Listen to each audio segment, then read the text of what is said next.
3, 2, 1, 0.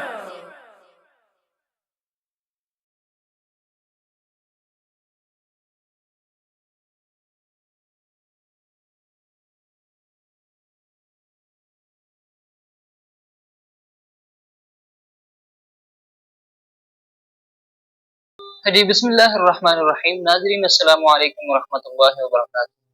ناظرین کرام، میں امید کرتا ہوں کہ آپ سب لوگ خیریت سے ہوں گے انشاءاللہ تعالی.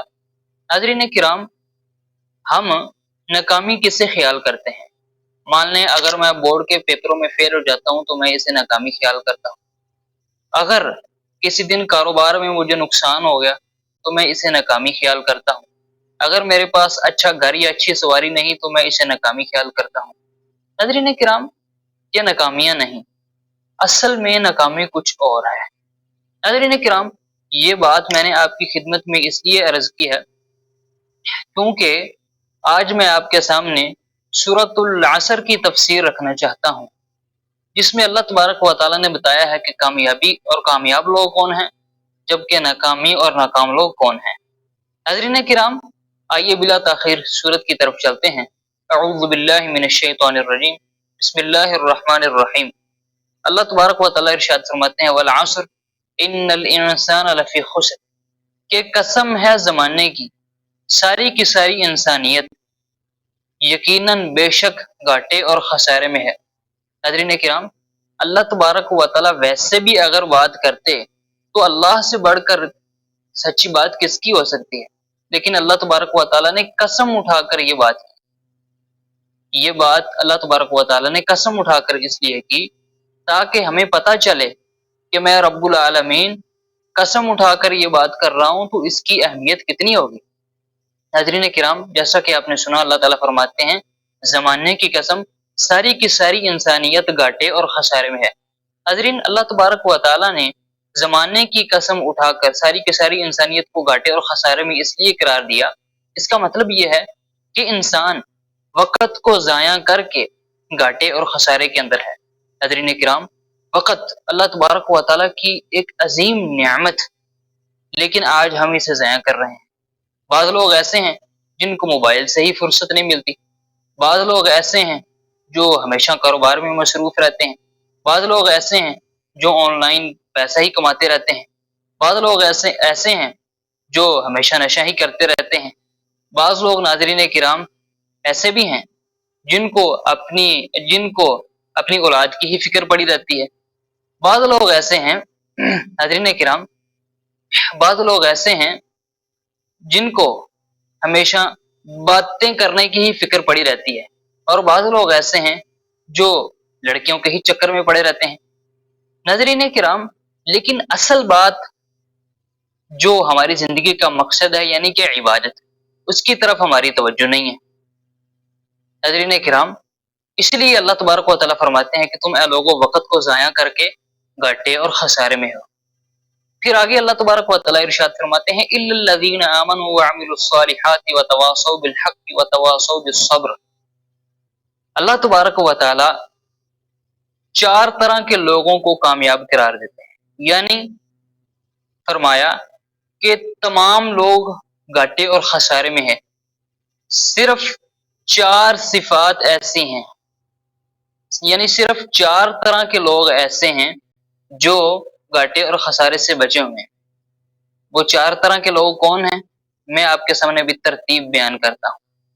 پہلی کیٹیگری کے لوگ ایمان لانے والے. ناظرین کرام، ایمان کیا ہے؟ ایمان 3 چیزوں کا نام ہے. دل سے تصدیق کرنا یعنی کہ ماننا، جیسے ہم مانتے ہیں کہ اللہ تبارک و تعالی ہمارا رب ہے. دوسری چیز زبان سے اقرار کرنا، جیسے ہم اللہ کے ایک ہونے کا اقرار کرتے ہیں زبان سے. تیسری چیز اعضاء سے عمل کرنا، جیسے نماز. حضرین کرام، عمل بھی ایمان کا حصہ ہے، یہ بات یاد رکھیے گا، بڑی ہی اہم بات. حضرین کرام، دوسری طرح کے لوگ جو کہ کامیاب ہیں وہ کون لوگ ہیں؟ جو عمل صالح کرتے ہیں. حضرین کرام، عمل صالح یعنی کہ نیک عمل کیا ہے؟ جس کی 2 شرطیں ہیں. ایک تو یہ کہ وہ عمل خالصتاً اللہ تبارک و تعالیٰ کی رضا حاصل کرنے کے لیے کیا گیا ہو. جیسا کہ صحیح بخاری کے شروع میں ہے، آپ نے فرمایا انما الاعمال بالنیات، کہ تمام اعمال کا دار و مدار نیت پر ہے، یعنی اگر نیت صحیح ہوگی تو تمہارا عمل بھی اللہ تبارک و تعالیٰ کی عدالت میں قبول ہوگا، ورنہ قبول نہیں ہوگا۔ لوگوں کو دکھلانے کے لیے عمل کرو گے تو قبول نہیں ہوگا۔ دوسری شرط یہ ہے ناظرین نیک عمل کی کہ وہ نبی علیہ السلام کے طریقے کے مطابق ہو۔ اگر عمل سوسائٹی کے طریقے کے مطابق، باپ دادا کے طریقے کے مطابق، امام کے قول کے مطابق، پیر کی بات کے مطابق، مفتی کے فتوے کے مطابق ہوا تو عمل قبول نہیں ہونا۔ نبی علیہ السلام کے طریقے کے مطابق ہوا تو قبول ہوگا بس۔ صحیح بخاری میں ہے، آپ نے فرمایا من احدث فی امرنا ھذا ما لیس منہ فہو رد، کہ جو بندہ ہمارے دین میں ایک ایسی بات شامل کرے، ایک ایسا طریقہ جو ہم نے نہیں بتلایا، تو وہ طریقہ نہ قبول ہے، مردود ہے۔ حضرین کرام نیک عمل کی یہ دو شرطیں۔ حضرین کرام تیسری کیٹیگری کے لوگ جو کہ کامیاب ہیں وہ کون لوگ ہیں؟ جو تواصی بالحق کرتے ہیں۔ تواصی بالحق کا مطلب یہ ہے کہ حق کی تلقین کرنا ایک دوسرے کو۔ حضرین کرام ہمارے معاشرے کے اندر اگر کوئی چھوٹا غلطی کرتا ہے تو بڑا اسے سمجھاتا ہے، ٹھیک ہے، لیکن بات یہ ہے کہ اگر کوئی بڑا غلطی کرے تو چھوٹا اسے نہیں سمجھاتا۔ ایسے نہیں ہونا چاہیے، جیسے بڑا چھوٹے کو سمجھاتا ہے ایسے ہی اگر بڑا غلطی کرے تو چھوٹے کو بھی چاہیے کہ ڈرے نہ اور شرم نہ کرے، بلکہ بڑے کو سمجھائے اور اس کے سامنے حق کی بات رکھے۔ جیسے ناظرین استاد شاگرد کو، شاگرد استاد کو، والد اولاد کو، اولاد والد کو، یعنی یہ کام دونوں طرف سے ہونا چاہیے، جیسا کہ اللہ تبارک و تعالیٰ فرماتے ہیں۔ ناظرین کرام چوتھی کیٹیگری کے لوگ جو کہ کامیاب ہیں وہ کون ہیں؟ جو تواصی بالصبر کرتے ہیں، یعنی ایک دوسرے کو صبر کی تلقین کرتے ہیں۔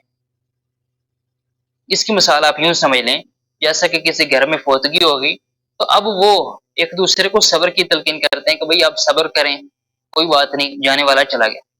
ناظرین کرام یہ چار طرح کے لوگ ہیں جو کہ کامیاب ہیں: ایمان والے، پھر ایمان لا کر نیک اعمال کرنے والے، پھر تیسرا کام تواصی بالحق یعنی ایک دوسرے کو حق کی تلقین کرنے والے، چوتھا کام تواصی بالصبر ایک دوسرے کو صبر کی تلقین کرنے والے۔